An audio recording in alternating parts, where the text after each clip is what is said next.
Oi gente, tudo bem com vocês? Sejam bem-vindos a mais um vídeo aqui do canal. E hoje eu estou com uma convidada super especial, que é a Clarissa. Oi gente!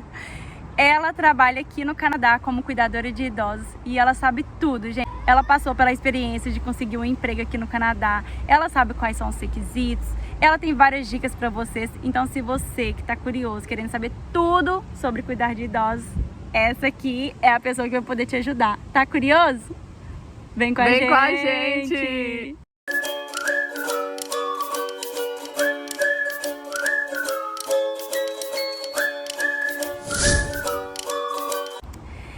Então, gente, essa aqui é a Clarissa, eu vou deixar ela se apresentar. Bom, gente, meu nome é Clarissa, como ela falou. Eu nasci em Belo Horizonte. Tô aqui no Canadá desde dezembro de 2019. Eu formei no Brasil em enfermagem, já tinha uma experiência prévia, né? Eu trabalhei lá na área, eu trabalhava em CTI, tem 7 anos. Uau! 7 anos eu trabalhei no CTI. E eu não tinha inglês nenhum quando eu vim Meu pro Canadá. Deus! Era inglês zero. Mas Duolingo, sabe inglês Duolingo? Era inglês Sei. Duolingo. Ah, é bem básico mesmo. Mas assim, você não chegou a estudar no Brasil? Então, no Brasil eu cheguei a fazer 1 ano de uptime. Ok, pode. 1 ano de uptime. E lá, assim, eu tentava ler, eu lia muito artigo por conta da faculdade, me envolvia muito mais com a parte acadêmica. E até é uma parte que eu sou melhor hoje, mas assim, eu não falava. Não falava.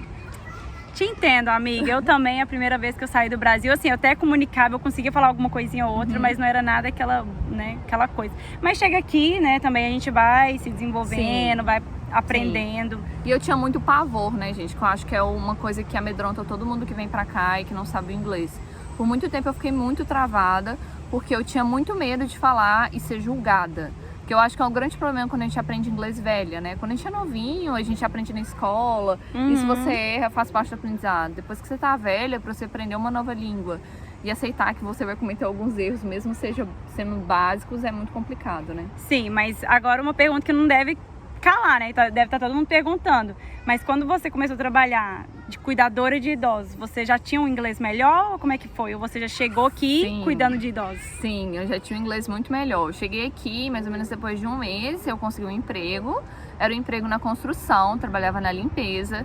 E esse emprego fez com que eu conseguisse inglês. Fiz um curso aqui também de inglês, né? Eu fazia um inglês semi-intensivo, eu fiz por 3 meses, mas se vocês me perguntarem o que foi decisivo de eu aprender, foi realmente o trabalho. Sim, colocar na prática mesmo, ter que se virar e não ter muita opção, né? Eu não tinha, porque todos os meus colegas, inclusive meu chefe, eles falavam inglês, eles eram canadenses, e se eu não conseguisse entender as instruções, eu não conseguia trabalhar. Ah, eu entendo demais. Então foi muito bom, mas é um aprendizado muito sofrido. Se eu pudesse mudar alguma coisa na minha vinda pra cá, eu teria me dedicado ao inglês primeiro. Porque você aprende com muita dor. É uma coisa muito forçada, assim, né? E eu também, quando eu fui a primeira vez, minha primeira experiência fora, eu chorava, ficava assim, meu Deus, eu não aprendo inglês, como é que eu vou fazer? É um desespero muito maior, né? Nossa, eu chorei muitas vezes. Meu marido, né, eu vim com ele, meu marido é fluente, e aí ele falava muito assim comigo, para de se julgar, faz parte, todo mundo erra.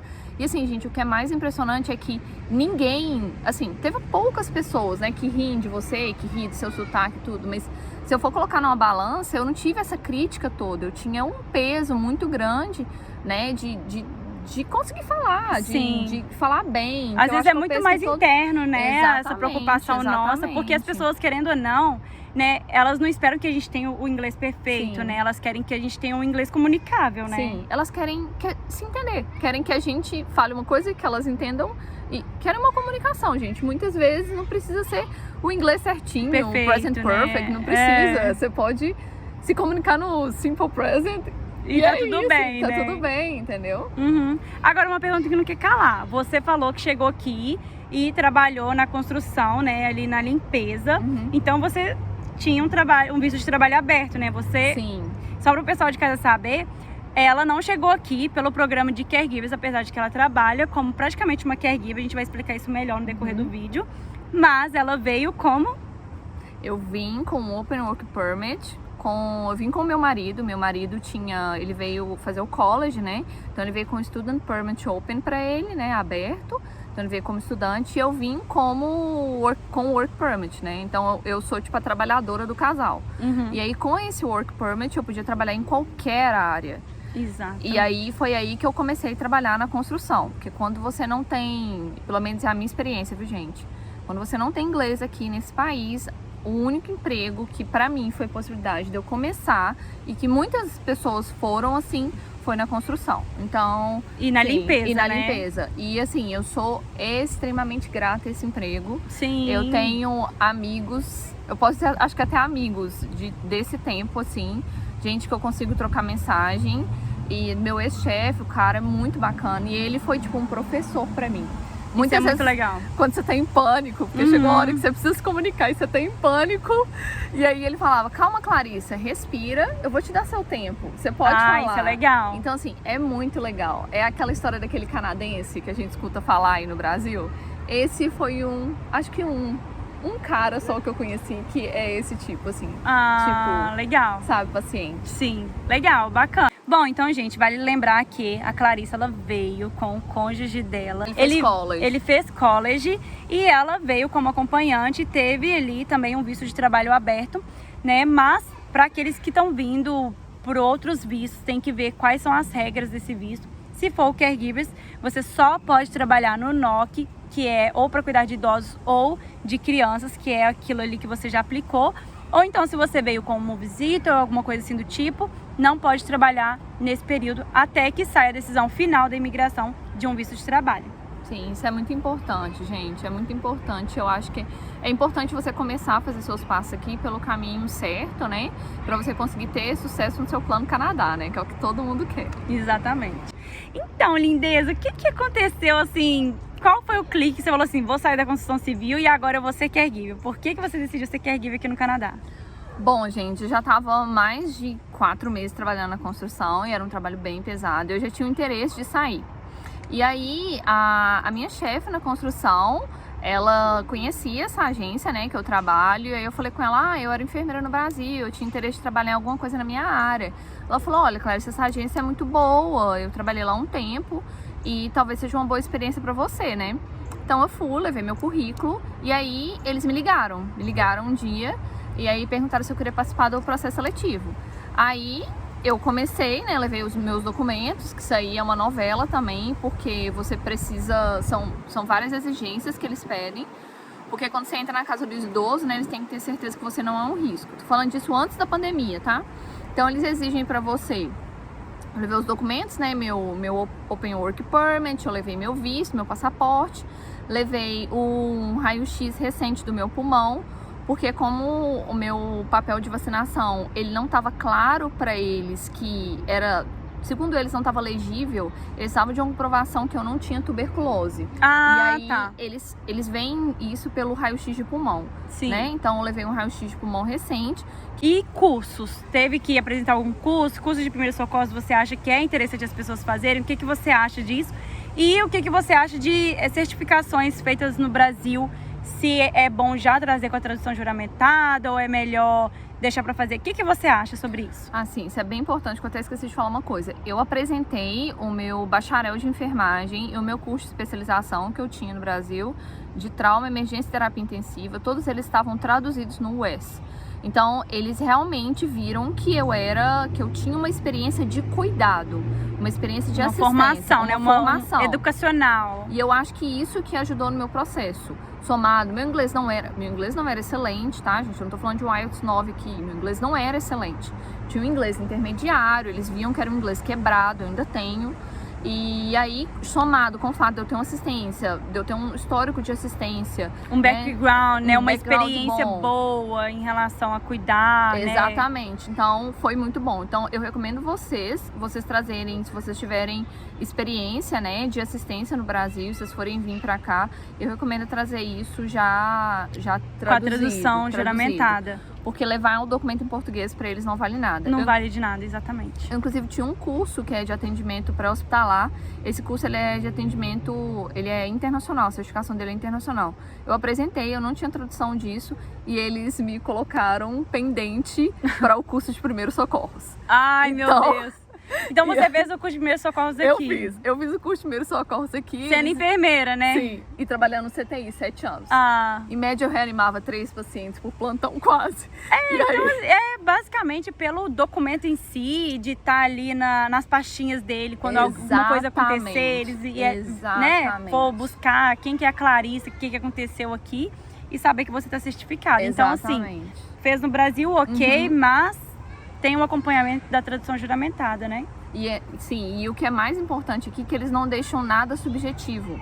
Então, eles achavam que era subjetivo que eu sabia fazer um atendimento pré-hospitalar.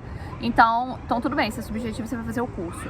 Então, tudo que é subjetivo aqui, eu quase tive que fazer um outro teste de tuberculose, porque antes deles verem um raio-x, eles não estavam acreditando que eu tinha a prevenção, que é a vacina, né? E eu tinha a marca no braço, tudo. Assim, porque eles não trabalham com subjetividade. Eles trabalham com papel canadense, comprova, é isso. O canadense, eu acho que assim, a gente é muito assim, às vezes a gente fala, o canadense ele acredita muito na nossa palavra, porém que você prove de alguma forma, né? Então assim, não adianta simplesmente você falar assim, eu tenho experiência, né? Agora que vamos falar de uma coisa, e as recomendações, a questão de ter alguém para falar que você tem a experiência de fato? Sim, foi isso que aconteceu. Então eu apresentei meus documentos, né? E na outra fase da entrevista, eles falaram, a gente gostaria de referência.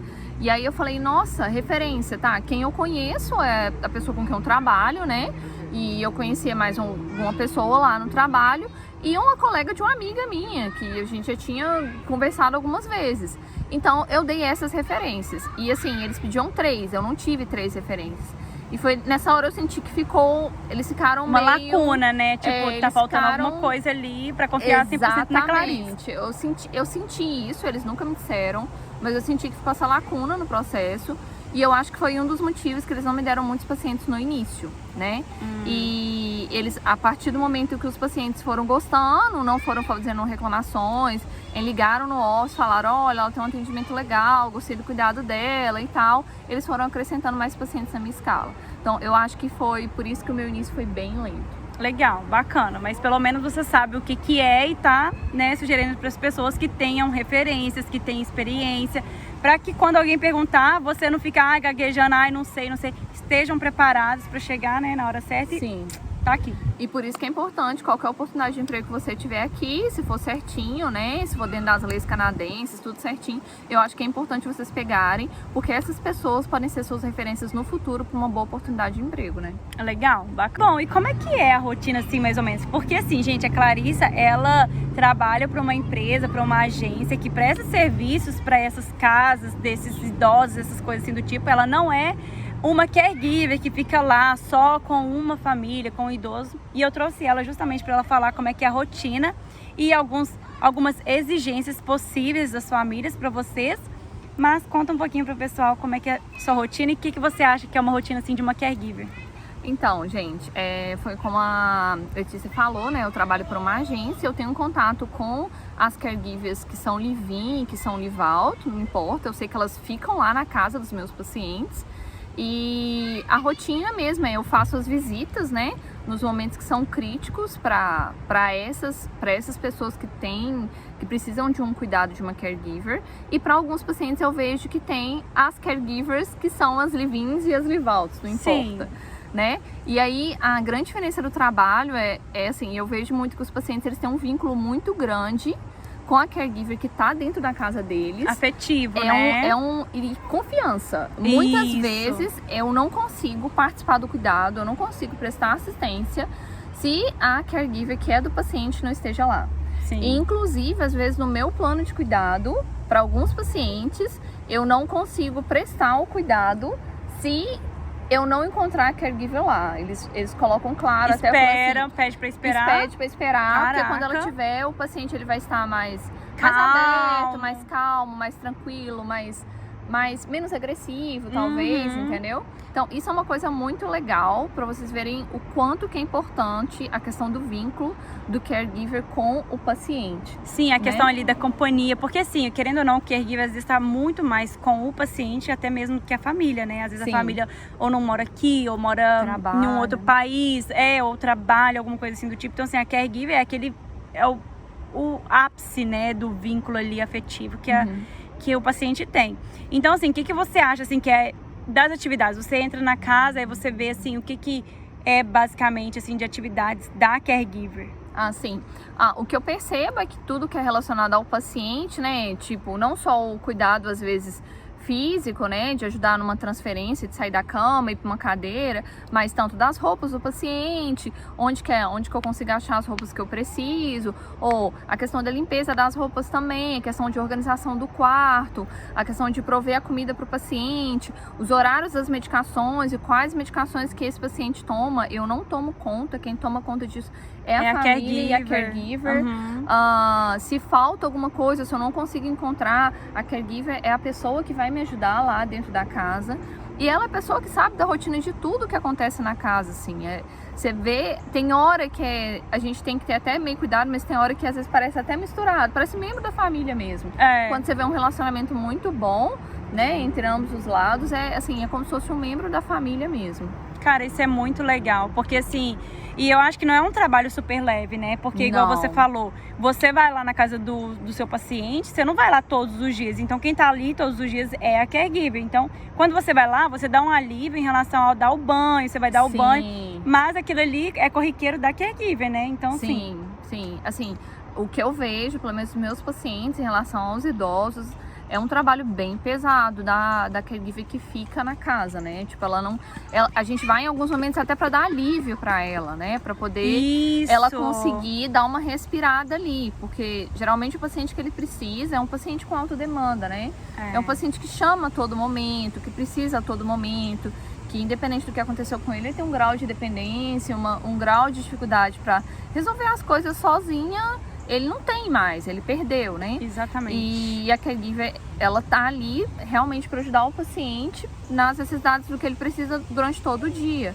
Então, os poucos momentos que a gente vai lá, eu vejo mais para aliviar a caregiver. Né?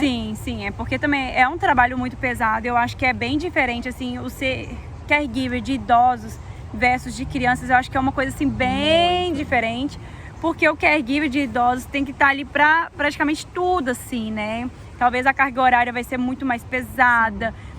Você carregar o idoso para você dar banho, você virar para trocar a fralda. Então, assim, tem que gostar, gente. Não vai fazer, né, tentar ser caregiver só por ser, porque é um programa facilitado de imigração, vamos dizer assim, né? Que nem tão fácil é, mas ter a consciência da responsabilidade que tem por trás desse trabalho, né? Sim, é muito difícil, gente. A questão emocional também conta muito, né? O envolvimento emocional.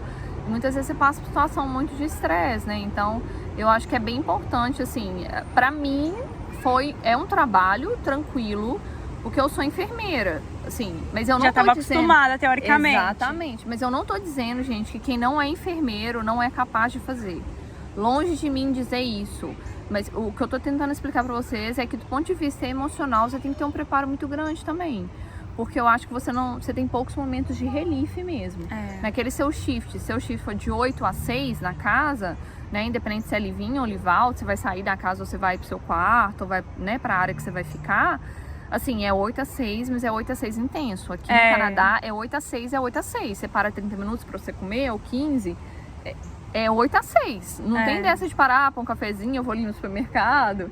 Não, acho que assim, com o decorrer do tempo, talvez a caregiver comece a administrar isso melhor, porque ela tá ali no dia a dia, mas que não é uma tarefa assim tão simples, tão fácil. Nossa, demanda muita dedicação e muito trabalho. Sim, com certeza. Agora eu tenho uma pergunta pra você. Bom, eu tive a oportunidade de fazer um voluntariado num hospital que chama Baycrest, e é um hospital de idosos. E lá tinha gente, assim, do mundo inteiro, né? Até a gente sabe, o Canadá é um país, assim, super multicultural. E como é que é isso, assim? Eu cheguei no hospital e eu vi que nem todos os pacientes falavam inglês comigo. Então, mas eu via que as caregivers que trabalhavam lá, e até mesmo as enfermeiras, elas conseguiam se comunicar. O que você acha disso? Não, gente, isso é a realidade do meu trabalho mesmo. Assim, é impressionante, eu imaginava isso, mas tem muitos pacientes que eles não falam inglês, né? Mas a comunicação que a gente faz com o chefe, a comunicação que a gente faz com o empregador, ela é em inglês. Mas acontece, né? Pode acontecer de você ter pacientes que não falam inglês, pode ter pacientes que falam chinês, ter pacientes que falam só grego, ter pacientes que falam espanhol, talvez entende algumas palavras que você fala em português. E mesmo assim é possível você cuidar dessas pessoas. Sim. Por quê? Porque existe o desejo de se comunicar.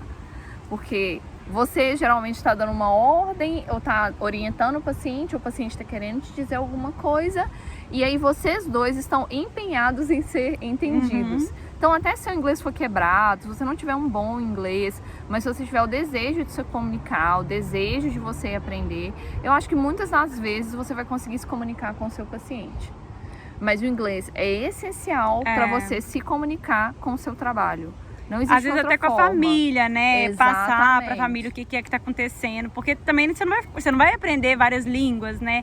E até se acontecer uma emergência, né? Sim. Você precisa ligar para o socorro, você precisa receber orientações. Então, por isso também que o inglês é tão importante, né? Sim, e muitas vezes você pode ter que levar esse paciente, pode ter que levar ele para uma consulta médica, pode ter que levar ele para o supermercado. E vamos supor que ele queira um tipo de alimento, né? Vamos dar um exemplo, que ele queira um tipo de alimento e ele não sabe falar o alimento para você em inglês. Ele te mostrou na casa dele o alimento que ele quer. E aí como que você vai fazer no supermercado até para pedir uma informação, para comprar, ou se você ficar perdido e for levar o paciente para algum lugar e você não souber no metrô, pedir informação por qual saída você vai fazer para você chegar. Enfim, gente. Você é o responsável, né? Exatamente. Para aquele ser. Você é o responsável pelo paciente. E assim, eu acho que isso foi muito do estresse que eu tive no início e que a minha recomendação para vocês, que se tiver oportunidade, estuda o inglês. Eu odiava inglês. Eu achava que eu era incapaz de aprender. A minha prova do vestibular eu fiz espanhol. Em espanhol, porque eu tinha. E eu zerei uma prova que eu não podia ter zerado. Pois é. E aí você chegou aqui, agora você fala inglês.